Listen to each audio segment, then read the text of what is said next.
अस्सलाम वालेकुम नाज़रीन, आप देखें प्रोग्राम रेड जोन और मैं हूं सुहेल इकबाल भट्टी। नाज़रीन, आप सबको मेरी तरफ से और जीटीवी न्यूज़ की तरफ से बहुत बहुत दिली ईद मुबारक।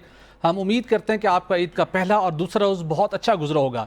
ईद जो खुशियां बांटने का नाम है, मिल बैठने का नाम है और मज़े मज़े के पकवान खाने का भी नाम है। तो आपकी खुशियों को दुबाला करने के लिए आज हमने सोचा कि सियासी गुफ्तगू को थोड़ा सा साइड पे रखते हैं और अपने जो पैनलिस्ट जिनका तारुफ करवाएंगे उनकी ईद कैसे गुजरी और आपकी ईद की खुशियों को थोड़ा दुबाला करने की कोशिश करते हैं। तो आज ईद के दूसरे रोज़ हमारे साथ स्टूडियो में मौजूद हैं सीनियर साफ़ी और तज्ज़िया कारuf क्लासा साहब, आपका बहुत शुक्रिया। आसमा इकबाल साहब, आप हमारे स्पेशल इन्विटेशन के ऊपर आपने भी वक्त निकाला, आपका बहुत शुक्रिया। और ख्वाजा इमतीन साहब जो हमेशा हमारे साथ होते हैं, इनके आप तबसरे और तज्ज़िये सुनते रहते हैं। आप तीनों को भी मेरी तरफ से बहुत बहुत ईद मुबारक। कला साहब, सबसे पहले तो मैं आपसे जानना चाहूँगा, लेडीज फर्स्ट होता है, इट्स ऑलवेज नाइस। लेडीज बैठी भी सेकंड पे हैं तो नो इश्यूज प्लीज। मुझे तो अच्छा, वैसे क्लास साहब ने अगर आपको ये दे दिया है, एक क्रेडिट दे दिया है और मुझे रियलाइज करवा दी, तो आपसे स्टार्ट कर लेते हैं। और चलें, आपको बहुत शुक्रिया। आप सबसे पहले तो यही ज़हन में सवाल होता है कि हम ये समझते रहते हैं आपके बारे में कि आपका कराची से ताल्लुक़ है और आपने शायद ईद मनाने कराची जाएंगी। तो आपने ईद का पहला दिन और दूसरे दिन कहाँ मनाया, और आज हमारे नाज़रीन को ये भी बताइए कि आप बिलोंग कहाँ से करती हैं। अच्छा, अस्सलाम वालेकुम। पहले तो आपको और आपके तमाम देखने वालों को बहुत बहुत ईद मुबारक। और मधु करने के लिए बहुत शुक्रिया, नवाजिश कि आपने याद रखा। और ईद के दिन पे क्योंकि स्पेशल शोज होते हैं सबके, तो उसमें उन्हीं लोगों को बुला रहे होते हैं जो उनके लिए जोर शोर से याद रखा, डेली रिमाइंडर में हमने आपको भिजवाया। बहुत शुक्रिया इसके लिए। अच्छा, आपने कहा कि मेरा ताल्लुक कराची से। भाई, मुझे तो ईद एक गुजारना पड़ गई थी कराची में, और वो मैंने रो रो के गुजारी थी क्योंकि मेरा ताल्लुक बिल्कुल भी कराची से नहीं है। मैं कराची में थी मुख्तलिफ चैनल्स के लिए, जब मैं एज एन एंकर पर्सन या न्यूज़ कास्टर के तौर पर जिसको कहा जाता है मैं काम कर रही थी, तब मैं कराची में थी। लेकिन मेरा ताल्लुक जो है वो पंजाब से है। पैदाइश मेरी रावलपिंडी की है और वैसे हम लोग जो हैं वो अम्बरसरिये हैं, हम लोग अमृतसर से हैं। तो मेरी फैमिली वहाँ से माइग्रेट करके ननिहाल ददिहाल दोनों जो हैं वो यहाँ आए थे, और फिर अम्मा अब्बा का आपस में रिश्ता हुआ और फिर हम दुनिया में तशरीफ़ लाए, लेकिन पंजाब में तशरीफ़ लाए थे। बिल्कुल ठीक। तो अब आपने ये ईद का पहला और दूसरा दिन इस्लामाबाद में फिर आपने डेफिनेटली गुजारा होगा, और कैसे सेलिब्रेट किया आपने ईद? सेलिब्रेट देखें, पहले तो ये होता है बच्चों को तैयार करना, ईद की नमाज़ के लिए भेजना, फिर कुर्बानी के लिए तैयारी करना। और हम ख़वातीन की तैयारी ज़्यादा होती है। वैसे आप लोग मर्द हजरात जो हैं वो तो गोश्त बनाने तक होते हैं, गोश्त पकाना, फिर बर्तन धोना, मेहमानों को सर्व करना, खाने बनाना, किचन में घुसे रहना, ये सारे काम हम लोग करते हैं। लेकिन आज एलिमेंट आपने मिस कर दिया, आपकी अपनी तैयारी भी कितने घंटे सर्व हुई? अच्छा नहीं, मैंने आज आपके शो के लिए तैयारी की है। सेकंड डे पे, फर्स्ट डे पे कुछ दोस्तों ने मधु किया हुआ था उनके शोज़ के लिए, लेकिन घर पे तो वही नहीं होता। सिंपल ट्राउज़र होता है, टी शर्ट होती है, उसमें हम लोग घूम रहे होते हैं, घर पे तो नहीं तैयारी। बिल्कुल ठीक। तो वैसे जब आप कराची में, जब तक आपने प्रोफेशनल आपने अपनी जिम्मेदारी अदा की, तो उस वक्त ईद कराची सेलिब्रेट करती थी, ये वापस अपने होम टाउन आया करती थी? नहीं, मैं होम टाउन आती थी, और जिन भी चैनल्स के साथ मैं काम करती थी, मेरे कॉन्ट्रैक्ट में बाकायदा लिखा जाता था ये कि इनके बच्चों के टिकट्स और हर 3 महीने के बाद 10 दिन की छुट्टी। अच्छा, ये सबसे अहम शिक हुआ करती थी मेरे कॉन्ट्रैक्ट की। तो मैं हर 3 महीने बाद घर आती थी और ईद पे भी स्पेशली आती थी। बिल्कुल ठीक, ज़बरदस्त। आसमा साहब ने तो अपनी ड्यूरिंग प्रोफेशनल लाइफ भी ईद होम टाउन में गुजारी, और हम लोगों ने, ख्वाजा साहब और बहनें भी होम टाउन में गुजारी।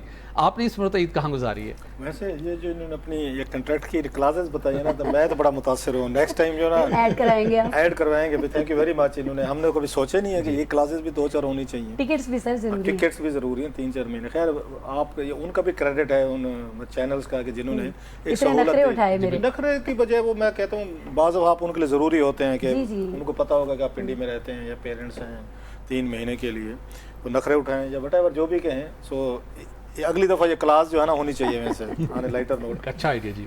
तो सर मैं इस दफ़ा नहीं जा सका, हालांकि आपको पता है गाँव के लोग हैं, बड़ा दिल करता है जाएँ, बहन भाइयों से मिलें और रिश्तेदार यार दोस्त। लास्ट टाइम मैं कोई पूरा 1 हफ़्ता जो है मैं वहीं पर रहा था।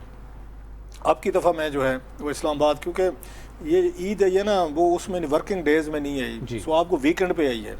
सो वीकेंड की वजह से भी आपको यही रहा है कि शायद कुछ छुट्टियां नहीं है, वो छुट्टियां जैसे पहले होती थी वही थी, कोई नई छुट्टियां तो थी नहीं। बिल्कुल ऐसे। सो दूसरा गर्मी की वजह से भी थोड़ा सा था कि ट्रैवल करना, दूर तक जाना भी सम टाइम एक आपके लिए हो जाता है। सो दोनों ईदों पे जाना ना ज़रा मुश्किल हो जाता है। सो दिस टाइम इस्लामाबाद ही रहा हूँ मैं, कि यहीं पर रहते इस्लामाबाद ही। ख्वाजा साहब, आपको भी हमारी तरफ से बड़ी दिली ईद मुबारक। आप भी बहुत चहक महक रहे हैं माशाल्लाह। आपकी ईद का पहला दूसरा दिन कैसा गुजरा, कहाँ ईद गुजारी आपने? जी, मैंने लाहौर में ईद गुजारी है अपनी वालदा के पास, क्योंकि ईद उल फितर पर जाना नहीं हुआ था लाहौर।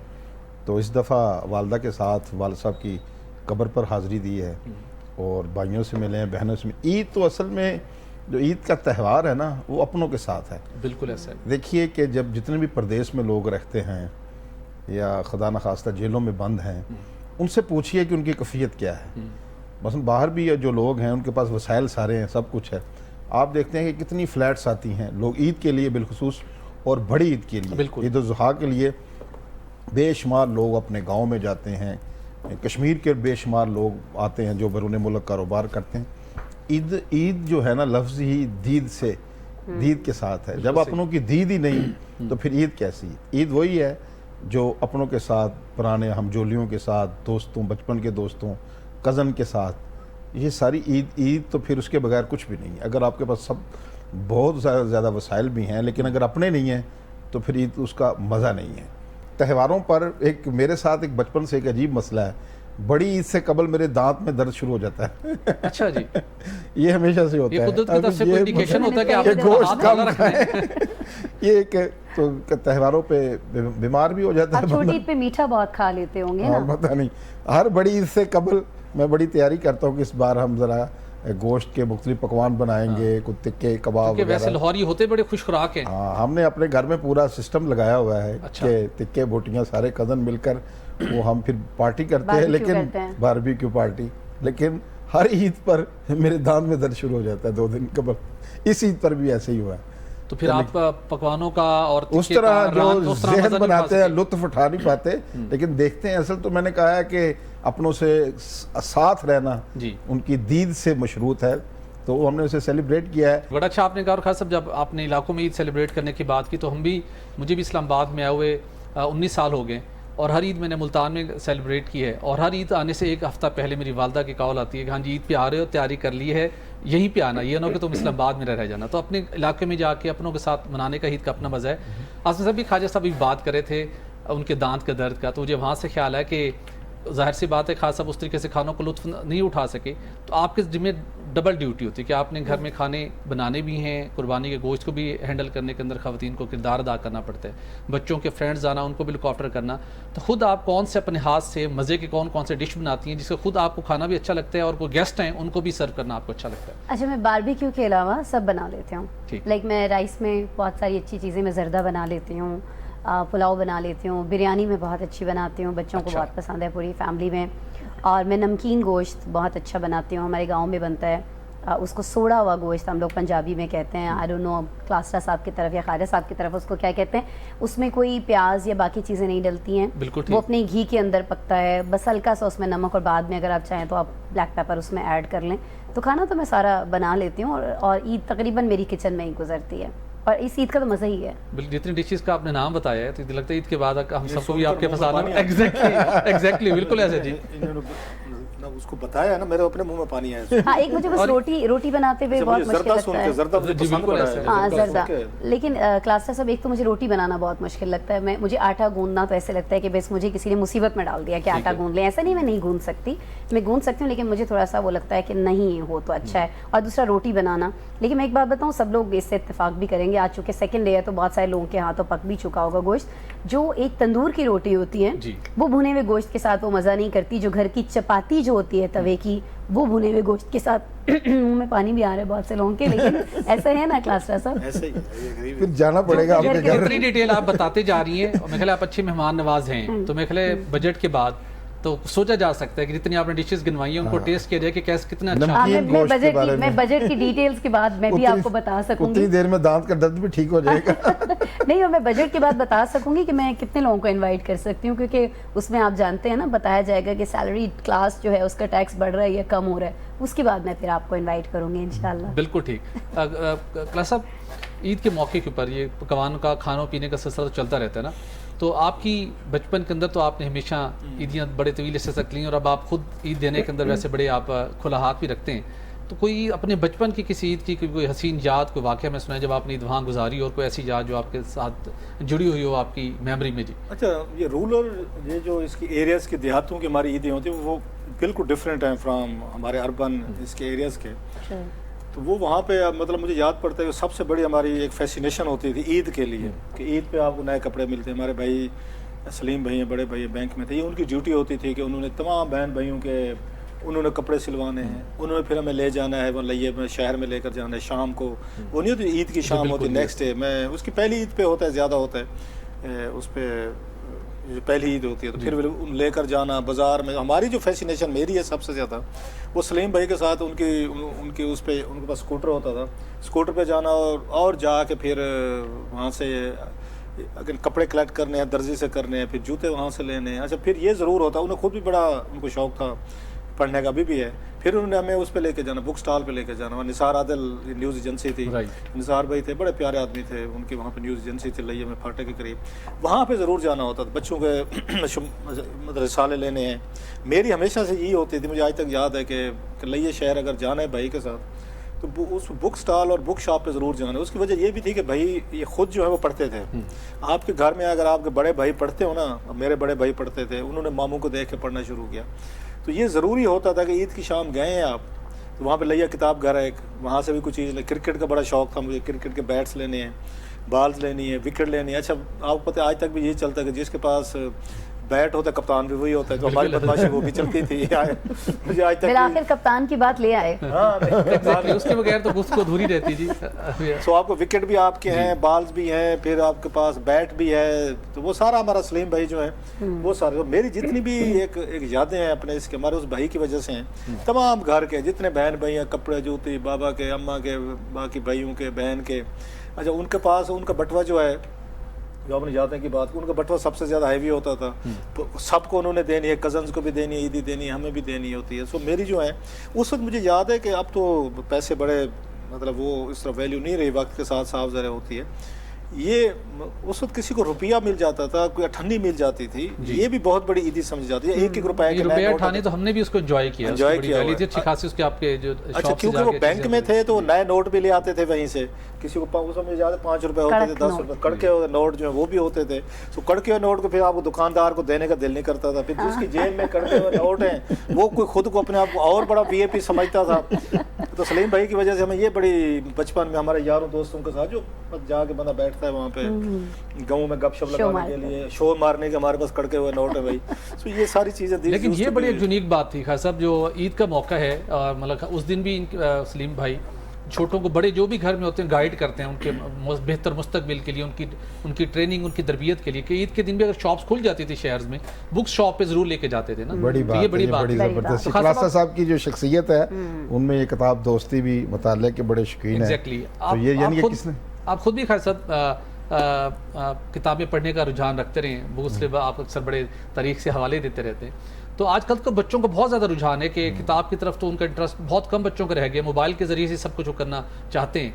तो आप इस मौके के ऊपर, ईद के मौके के ऊपर, जो बच्चों का घर में टाइम है वो मोबाइल के साथ जुड़ा हुआ गुजरता है या कोई उनके लिए आप एक्टिविटी को क्रिएट करते हैं? ये कैसे आपके बच्चे ईद घर में मनाते हैं इस अच्छा, ये बड़ी दिलचस्प बात है क्योंकि आपके घर में भी 1-2 IT स्पेशलिस्ट हैं मेरे ख्याल में बच्चों में। मसला ये है कि मेरे घर में टेलीविज़न नहीं है, ठीक है।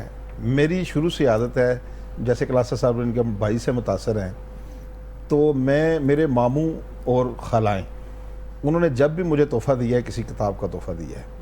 अच्छा, मेरी आदत है मैं खाना नहीं खा सकता जब तक मैं कुछ साथ पढ़ता ना हूँ, ठीक है। कोई ना कोई पढ़ा नहीं जाता, सालन लग जाता है उसको, लेकिन मैं रख लेता हूँ उसको थोड़ा, फिर 2 सतरें पढ़ ली, फिर उसी पे चला जाता हूँ, फिर खाने की तरफ दे। लेकिन एक आदत है, पहले रिसाले पढ़ते थे, तो मेरे तमाम बच्चे जब रखते हैं साथ कोई ना कोई चीज़, खाना खाने के साथ कोई रिसाला, डाइजेस्ट या कोई किताब वो रखी होती है तो खाना खाते हैं। तो इस तरह की ये जो रुझानात हैं, ये जो मुताले की लत पड़ी है, जो पढ़ने को दिल करता है, ये सारी किसी न कोई, इसके पीछे कोई ना कोई वजह तो है। मेरे मामू थे मसूद ज़फ़र, उन्होंने एक दनाओं की सोबत भी किताब लिखी है। डॉक्टर अब्दुल रऊफ़ वो दुनिया से चले गए, दोनों मामू। एक अभी डॉक्टर असलम महमूद साहब वो हयात हैं, उन्होंने भी हमें किताब का तोहफ़ा दिया है। बिल्कुल सही। तो ईद पर हमारा मुकाबला होता था ना कि किसने ईद ज़्यादा, ईदी किसको ज़्यादा मिली है। बिल्कुल ठीक। फिर हम गिनते थे और क्लासा साहब ने बड़ी खूबसूरत बात की, फिर बताते थे, बड़ मारते थे कि देखें हमने ज़्यादा ईदी इकट्ठी की है। तो इस तरह की ये सारी यादें हैं। अब वो यादें ख़त्म हो गई हैं। अब जब लाहौर आए तो सारे फिर यही तो करते हमें भी ईदी दी जाए। अब कभी देखें ये बारियां, मैं कहता हूँ ज़िंदगी क्रिकेट की गेम की तरह है, कभी आप बारी ले रहे होते हैं तो कभी बारी दे रहे होते हैं। जिस तरह खान साहब ने अपनी बारी आगे खान 2018 में ली साहब है, जी तो अभी खान साहब ये ईद भी उन्होंने जेल में गुजारी। हमारी दुआ है कि वो अपने घर वालों के साथ, फैमिली के साथ ईद गुजारे, लेकिन फिर बारियां आपको देनी पड़ती हैं। बिल्कुल सही। जब आपको ये हमेशा एहतियात से बारी लें अपनी। नाज़रीन, ये बड़ा इंपॉर्टेंट पॉइंट है, हमारे साथ रहिएगा और आप अपने घर में मज़े के खाने का सिलसिला भी जारी रखिएगा। इस वक्त जो टाइम है डेफिनेटली टेबल सज चुके होंगे, बारबेक्यू और दीगर टेस्टी खानों का दौर चल रहा होगा। तो हम यहाँ पर एक ब्रेक लेंगे और ब्रेक के बाद गुफ्तगू का सिलसिला जारी रखेंगे। तो ब्रेक के बाद आसमा साहिबा से जानेंगे कि वो बचपन में तो उन्होंने बहुत ईदियाँ ली होंगी, इस मौके के ऊपर उन्होंने कितनी ईदी दी है और अभी भी क्या उनको कहीं से ईदी मिलने का सिलसिला अभी भी जारी है। तो ये तो अभी चलेंगे, तो आपको फिर बताएंगे। नाज़रीन, ब्रेक के बाद हमारे साथ रहिए।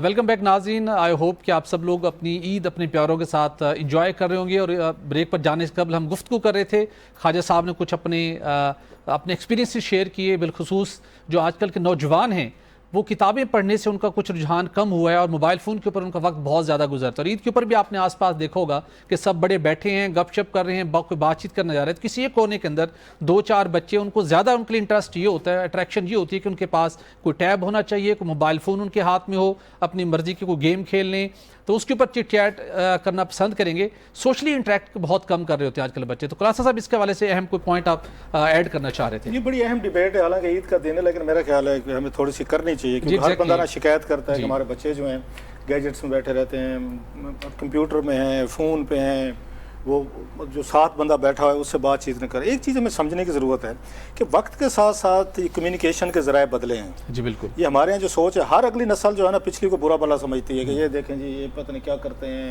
एहसास नहीं है, ख्याल नहीं है। पहले ज़माना का दौर बड़ा अच्छा, ये हर कोई कहता है, माजी बड़ा रोमांटिक लगता है, हर एक को लगता है। अब उनके दौर में जब यही नस्ल थी, उनके आबा अजदाद उनके बारे में ये कहते थे, ये नस्ल जो है ये नस्ल ठीक नहीं है, इनकी हरकत तो सकनात और चीज़ें जो है ठीक नहीं। हमारे डाइजेस्ट पढ़ते हैं, ये रसाइल सर, मैं आपको हमारा दौर तो डाइजेस्ट कर दौर था। आपने पूछ लिया बात की भाई, हमारा मुझे याद पड़ता है कि मैं जनाब ये खुद हमें छुप छुप के पढ़ने पड़ते थे डाइजेस्ट जी। ऐसे बच्चों की तो पढ़ लेते थे, डाइजेस्ट नहीं पढ़ सकते थे। मुझे याद है, मैं मतलब रजाई में सर्दियों में अंधेरे में कोई लाइट कोई आ रही है तो वो करके अम्मा को ना पता चला कि डाइजेस्ट पढ़। और फिल्म देखने में बड़ी पाबंदी थी, और जिस रात आप पकड़े गए थे फिल्म देखते, वो भी जरा किस्सा सुनाइएगा हमारे नाज़रीन। ये आपने असल मेरे जख्म आपने छेड़ दिए, मैं उस पे आ रहा हूँ। हर नस्ल ये समझती है कि ये पिछली वाली जो है ना, तो वो वाली ठीक थे, ये कुछ गड़बड़ कर रहे हैं। मतलब यहाँ से शुरू करें। एक दौर था कि आपका रेडियो नहीं था, मतलब अर्ली हम उसमें बीबीसी मेरा ख्याल 1920-22 में शायद वजूद में आया था, अगर मुझे सही याद पड़ता है, 20s में था। उससे पहले भी तो जिंदगी थी ना, लोग बैठते होंगे चौपाल में, गप्पे शप्पे, किस्सा गो, कहानियां, म्यूजिक वाले आ गए, ढोल ढमक्का लग गया, ताड़ी झुमा लगा ली, ये कुछ होता था, ये गपशप हो रही है। उसके बाद रेडियो आ गया तो लोग इकट्ठे होकर खबरें सुनना शुरू हो गए, म्यूजिक भी सुन लिया। अब ये नई चीज़ थी। अच्छा, रेडियो के बाद हमने एक टाइम लगा टीवी आया। अच्छा, टीवी आया, फिर उसके बाद हमने देखा आपके वाइट एंड ब्लैक ये टीवी थे, फिर रंगीन टीवी आना शुरू हुए, फिर वीसीआर आना शुरू हुए। जो वीसीआर में बड़ी कुटें खाई हुई हैं हमने अम्मा से। वो ये था, मेरी ये सिस्टर जो है ना बड़ी अभी पिछले साल रिटायर हुई हैं, तो अज्जी बहन हम उनको कहते हैं। तो उनकी ये होती थी, उनसे हमने 10-20 रुपए उनसे लेने होते थे। और अम्मा की बड़ी सख्ती थी कि बच्चों को उनके इल्म में था कि आप फिल्म देखने उन्होंने पैसे दिए ना, उसी बहन ने तो पैसे दिए, उनको पता था। उन्होंने कहा अगर पकड़े गए तो मैं बिल्कुल मुकर जाऊंगी, मुझे पता ही नहीं है, मैंने दिए नहीं है। अम्मा हमारी इस मामले में बड़ी सख्त थी कि बच्चे खराब ना हो जाए। तो खैर वो उन्होंने मैंने पैसे लिए उस अजी बहन से। वो पैसे लेने के बाद मैंने रात को उनके सोने का इंतजार किया। हमारे आपको पता घरों में हवेलियाँ जो हैं, बहर आप उसमें हवेली में सो रहे होते हैं, जो ही अच्छा करीब ही लगा हुआ था वीसीआर, जहाँ आवाज़ें भी आ रही थी हमें यहाँ से। अब उस नींद भी ना आया कि फिल्में लगी हुई हैं। तो फिर मैं खैर रात को चुप कर बिल्ली की तरह पाँव पे पाँव रखते जनाब हम निकल गए अपनी वो जो घर शहर था जो भी था। जाके मैंने 10 रुपये दिए, जो वहाँ पे वो जो लेकर आता होता है वीसीआर वगैरह सारा। अभी 10 मुझे आज तक याद है कि उस वक्त सुल्तान रईस साहब की फिल्म जो है ना वो लगी हुई थी उस पर कलर टीवी पे। तो वो अपने हाथ में जंजीर लेके फिर रहे थे वहाँ, मुझे आज तक वो सीन भी याद है। तो इतनी देर में ना किसी, अब मैं देख रहा हूँ कि 3 फिल्में देखें, बिल्कुल बगन होकर अम्मा सोई हुई है, हम आराम से पैसे अजी बहन ने दे दिए तो मजे करते हैं, फिल्में देखते हैं। इतना क्रेज होता था फिल्मों का। इतनी देर में ना किसी ने मेरे कंधा थपथपाया, ये कंधे पे हाथ से ऐसे किया। मैंने मुड़ के ऊपर देखा तो जो मेरे से बड़ा भाई ना हरून वो था। हरून को मेरी सिस्टर ने पैसे नहीं दिए थे, उसने मुझे दिए थे कि तू फिल्म देख। अब हरून सो रहा था, उसने कहा चलें जाओ जरा। उसने कहा अम्मा जाग गई हैं। तो सलीम भाई जो है उनको उन्होंने अच्छा खासा डांटा कि तू अच्छा भाई तेरे फिल्में देख रहे हैं, तू सोया हुआ है यहाँ पे, खराब हो जाएंगे, ये हो जाएंगे, तो तू घर जा, शनाख्त परेड हो गया, शनाख्त परेड होगी, तेरी खैर नहीं है। अच्छा मैं अब इस बम शेल्फ हम भी कि आप फिल्म देखने हैं, वो कहते ना कि आपके तो सारी प्लानिंग ही ख़त्म हुई है, सारी के सारी। मैं उठ के जाने लगा तो जो मज़े की बात है जी, तो वो मेरा भाई हरून कहते अब बात सुन, तूने 10 रुपए दे दिए। मैं क्या कहते अब इसको बताता जा जो वहाँ पे वो सारा मैनेज करता था कि अब उन 10 रुपए के बदले मैं फिल्में देखूंगा। बकिया टाइम। इंटरेस्टिंग। हरून ने बैठ के वो तीनों फिल्में देखी। ठीक है। मैं वापस गया तो सलीम भाई वो नाराज थे, उन्होंने बुलाया मुझे, छोटी सी उन्होंने कोई डांट वांट पिलाई। डांट वाट भी पिलाई, एक आध उन्होंने मुझे वहीं से उन्होंने मुझे टांग एक आदमी में उसे भाई को मारी। अम्मा थी वो नाराज थी, मैं बड़ा नाराज होकर सो गया। अब मैं 2-3 दिन भाई से बोला ही नहीं, मैं बड़ा घर में I was very pampered child. मैं तो बोला नहीं कि मुझे आपने एक फिल्म से वापस लिया, थोड़ा सा बड़े भाई ने मारा भी है। तो वो तीसरे दिन फिर वो खुद VCR ले आए थे सलीम भाई, उन्होंने आगे मुझे थमाया, भाई साहब ये VCR लें, नाराजगी खत्म तो अपनी करें। नाराजगी काम आ गई। इतना मतलब भाई हमारा ख्याल करते, नाराजगी खत्म करें, इधर रहें, ये देखें अपने। तो फिर हमारे अपने घर ये VCR जो है वो आ गया था। क्या बात है, क्या फिर उसके बाद आपके यहाँ खुशी के लेवल होगा। आसमान साहब आपसे हम जानना चाहेंगे, ईदी के हवाले से भी ज़रूर जानेंगे। बचपन में तो आपने बहुत ईदियाँ ली होंगी, जितनी आप ब्लंट हैं, जितनी आप बोल्ड हैं, और जितनी आप मतलब ले लेती होंगी, जितनी आपको ईदी चाहिए होती होगी। मतलब आप डेफिनेटली सीधा सीधा कहते हैं ना, मैं मांग लेती हूँ। मैंने मांगी बहुत ईदी है। छीन भी सकती हैं गन पॉइंट पर। तो ख्वाजा साहब ने जब ब्रेक है ना, खास अपने उसे जब छीनने खौफ अपना वॉलेट निकाल के दूसरी जेब में डाला, और क्लास साहब ने तो बोल दिया क्लास खाली है साहब खाली wallet। लेके आए थे। तो अब क्या है रेशो? अभी भी किसी से ईदी हासिल करने का आपको शर्फ मिलता है, एजाज है, या सिर्फ ईदी देने का सिलसिला है? नहीं, अब्बा से ईदी अभी भी मिलती है, अम्मा से भी मिलती है, बड़े भाई से भी मिलती है, और छोटे जो हमसे भाई हैं उन्हें मैं ईदी दे रही होती हूँ, अपने बच्चों को मैं ईदी दे रही होती हूँ। लेकिन आजकल के बच्चों की ईदी जो है वो बहुत डिफरेंट है। लाइक आजकल के बच्चों को ईदी में भी गैजेट्स ही चाहिए हैं। जैसे अभी मेरे बेटे ने बोला कि वो PS4 नामी एक बला है जो हमारे घर में मौजूद है, क्लास साहब, तो अब वो उसको अपग्रेड करना चाह रहे हैं इस ईद पे, ईदी के तौर पे, कि आप उसको PS5 में कन्वर्ट करके हमें दे दें। और हमारा दौर ऐसे था, जैसे क्लास साहब भी आप फरमा रहे थे डाइजेस्ट पढ़ना, तो मैं भी ऐसे होता था कि जब मैं गांव जाती थी तो वो चांद की रोशनी होती थी, बाहर सारी चारपाइयाँ डली हुई होती थी, सब सो रहे होते थे, तो मैं चुपके चुपके से डाइजेस्ट खोल के, क्योंकि उस वक्त डाइजेस्ट पढ़ने पे बड़ी पाबंदी थी मेरे घर में, क्योंकि उसमें कहीं ना कहीं कुछ रोमांस भी होता था, रोमानवी स्टोरीज होती थी। हीरो आया, वो लड़की बाहर निकली, कंधा टकराया, और उसके बाद सारा का सारा सीन शुरू हो गया। तो मेरी अम्मा को बड़ा एतराज़ होता था कि इसका दिमाग जो है ना अभी से ये ख़राब हो जाएगा, तो इसको नहीं पढ़नी चाहिए, तो उस पर पाबंदी थी। लेकिन जहाँ उसके बावजूद आप पढ़ लेती थी जितना आप पढ़ना चाहती थी। जहाँ हम पिंडी में रहते थे वहाँ हमारे घर के साथ एक घर था, उनकी ख्वातीन को बाहर निकलने की, शॉपिंग करने की इजाज़त नहीं थी, तो मेरा उनके घर में आना जाना था। तो वहाँ बाजी नाहिद के नाम से एक थी खातून, उनका इंतकाल हो गया, अल्लाह पाक उनके दर्जात बुलंद करे। तो वो मुझे पैसे दिया करती थी कि मेरे लिए ना डाइजेस्ट ले आओ। तो मैं क्या करती थी कि बजाय नए डाइजेस्ट लाने के, उनकी मर्ज़ी के जो होते थे, वो तो थोड़े अदबी किस्म की किताबें भी पढ़ती थी, तो उनमें से वो मैं कबाड़िए की दुकान पे चली जाती थी, मेरे घर के पास थी, तो मैं वहाँ कबाड़ में से डाइजेस्ट लिया करती थी। वो 5 रुपए के, वो मुझे कहता था कि चलो जितने मर्जी दस से उठा लो, तो मैं 5 रुपए का ढेरों ढेर डाइजेस्ट, कुछ अपनी मर्जी के, कुछ उनकी मर्जी के लाया करती थी। तो उस वक्त की सारी रद्दी से बिल्कुल कबाड़िए की दुकान पे जाके, क्योंकि वो घर घर जाता था, ख़रीदता था। तो सबसे अच्छी एक्टिविटी जो मुझे लगती थी वो यही थी कि कबाड़िए के पास जाना, कुछ पैसे उसे देना, और फिर उसमें से रद्दी में से मतलब आप खुद भी पढ़ती थी और खिदमत इंसानियत भी साथ, उस पर भी आप यकीन रखती थी और फैसिलिटेट करती थी? से जाके डिजेस्ट करी थी अपने पैसों से या नहीं, उनके पैसों से, बाजी नाहिद के पैसों से। बाजी नाहिद कहती थी कि रद्दी से ले आओ? नहीं, वो मुझे कहती थी बस कुछ पढ़ने को ले आओ, क्योंकि वो तो घर में बंद होती थी, वो बाहर नहीं निकल सकती थी, उनकी फैमिली। इन्होंने फिर सौदागर बन गई ना। हाँ। इन्होंने कहा कि इससे मैं ज्यादा से ज्यादा कुछ डाइजेस्ट उनको दे दिए, कुछ आप रख लीजिए। पाकीज़ा के नाम से एक डाइजेस्ट आता था, वो पढ़ती थी। ख्वातीन के नाम से एक डाइजेस्ट आता था, मैं मुझे जासूसी पढ़ना होता था, मुझे सस्पेंस पढ़ना होता था, तो दो बिल्कुल तो दो मैं उनके लिए खरीद लेती थी, पाकीज़ा और ख्वातीन, और जासूसी और सस्पेंस जो है वो मैं अपने लिए खरीद लेती थी। जी नाज़रीन, यहाँ पर एक ब्रेक लेंगे और ब्रेक के बाद गुफ्तगू का सिलसिला जारी रहेगा।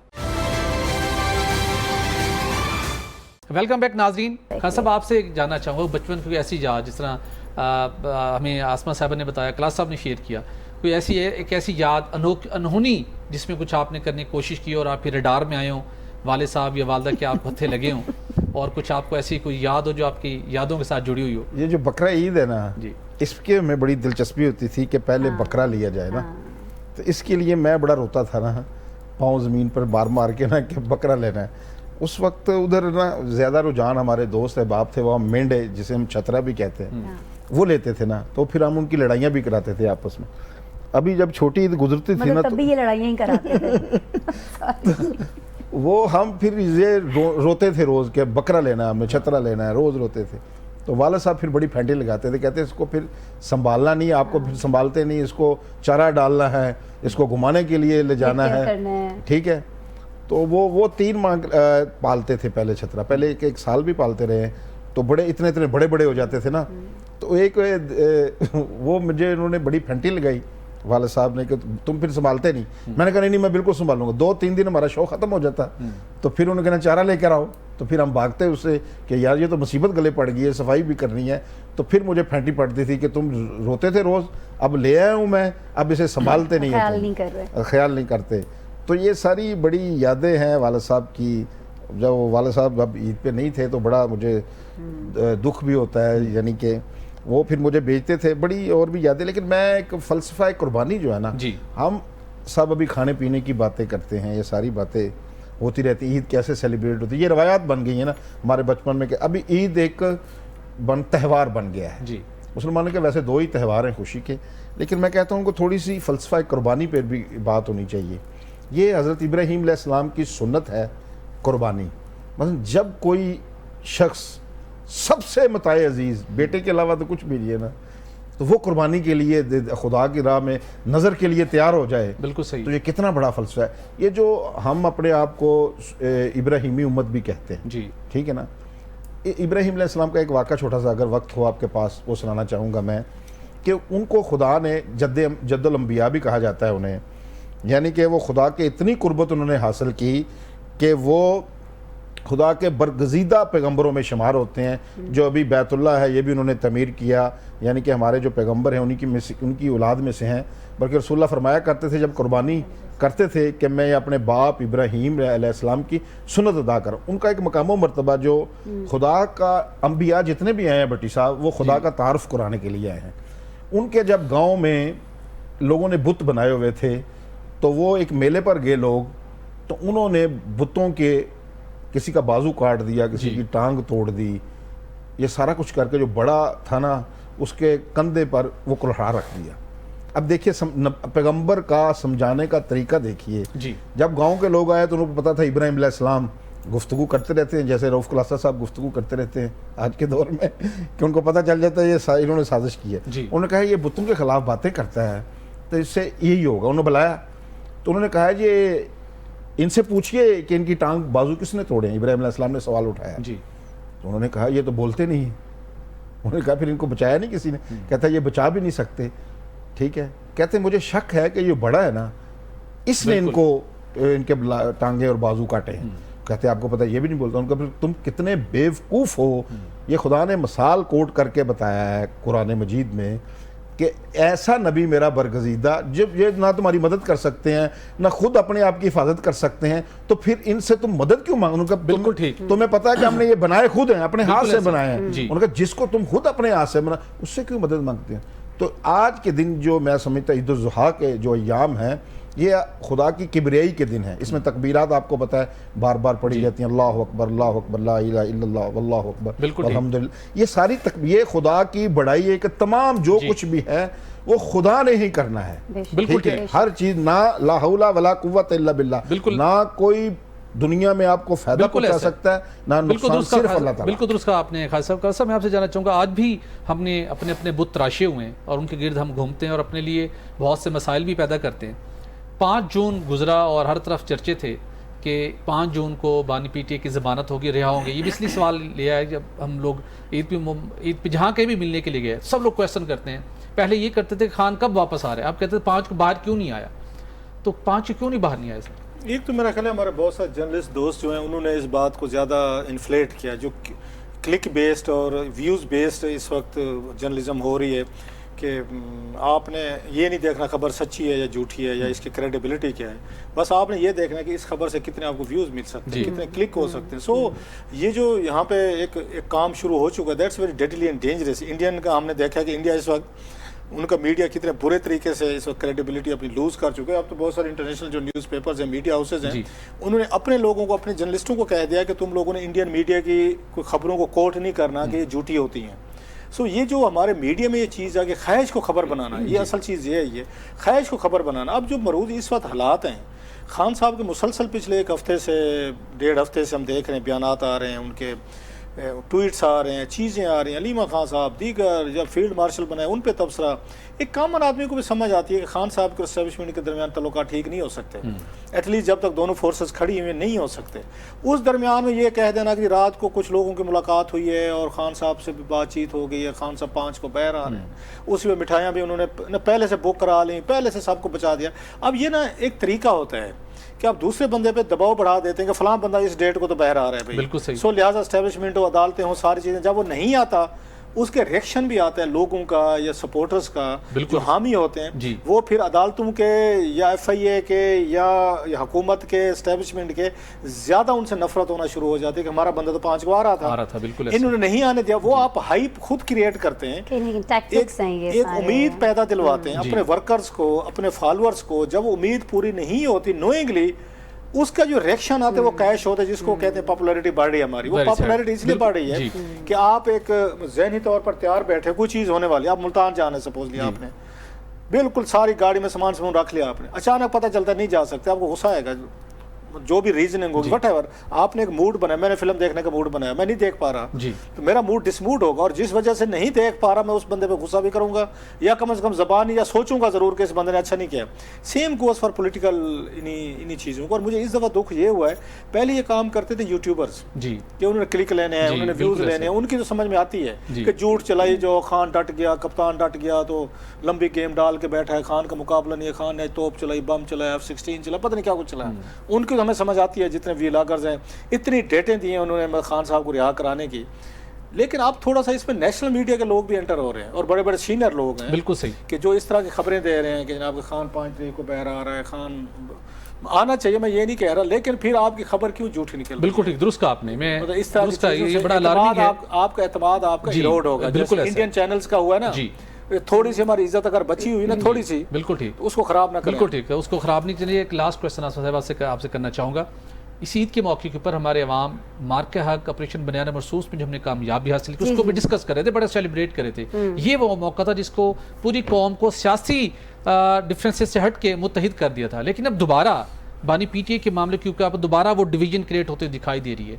तो एक मामला है, अदालतों में चल रहे हैं, लेकिन हम एक एज ए सोसाइटी जो उसके अंदर तफरीक बढ़ रही है और इदारों के मुतालिक जो नफरत बढ़ रही है, इसको कहीं रुकना नहीं चाहिए आपके ख्याल में? बिल्कुल रुकना चाहिए है, और मेरे ख्याल में इसमें तीनों अतराफ़ को, क्योंकि हम जानते हैं कि इस वक्त 3 अतराफ़ हैं जहाँ से सारी चीज़ें जो हैं वो हो रही हैं और जो खेल खेला जा रहा है, तीनों अतराफ़ की तरफ से ज़िम्मेदारी का मुज़ाहरा किया जाना चाहिए। और ख़ास तौर पर जब हम PTI की बात करते हैं, बानी इमरान खान की बात करते हैं, तो मेरे ख्याल में उन्हें जब वो बार बार एंटी इस्टेब्लिशमेंट होने का दावा भी करते हैं कहीं ना कहीं, और इसको वो बात एज अ प्राइड भी कहीं ना कहीं लेते हैं कि वो एंटी इस्टेब्लिशमेंट है, तो फिर उन्हें चाहिए कि वो सियासी जमातों से बात करें, क्योंकि वो जमहूरियत पसंद होने का जब दावा करते हैं तो आपको जमहूरी जमातों से बात करनी चाहिए। और बिल्कुल जी, इस चीज़ के मैं तो बहुत ख़िलाफ़ हूँ कि आप रियासत के ख़िलाफ़ किसी भी ऐसी एक्टिविटी में हों। जब आप इस्टेब्लिशमेंट के ख़िलाफ़ बात करते हैं, ख़ासतौर पर जब आप अपनी अफवाज पाकिस्तान के ख़िलाफ़ बात करते हैं, तो खुद आप अपने घर के बारे में बात कर रहे होते हैं, क्योंकि वो हमारे मुहाफिज हैं। और अभी जिस तरह से उन्होंने हमारी हिफाजत की, मेरे ख्याल में अब तो उनके खिलाफ कोई भी बात करना किसी को भी ज़ेब नहीं देता। खूबसूरत बात की नाज़रीन, और यहाँ पे प्रोग्राम का वक्त भी ख़त्म हो जाता है। हम तवक्को करते हैं कि आपकी ईद का दूसरा दिन भी बहुत अच्छा गुजर होगा, कल भी आप ईद को सेलिब्रेट करेंगे। और आसमा साहिबा ने जो अच्छी बात की, और क्लास साहब से भी आपने गुफ्तगू सुनी, और ख्वाजा मतीन साहब ने भी अपनी ज़िंदगी के तजर्बात आपके साथ शेयर किए, हम सब के लिए उसमें बड़ी लर्निंग है।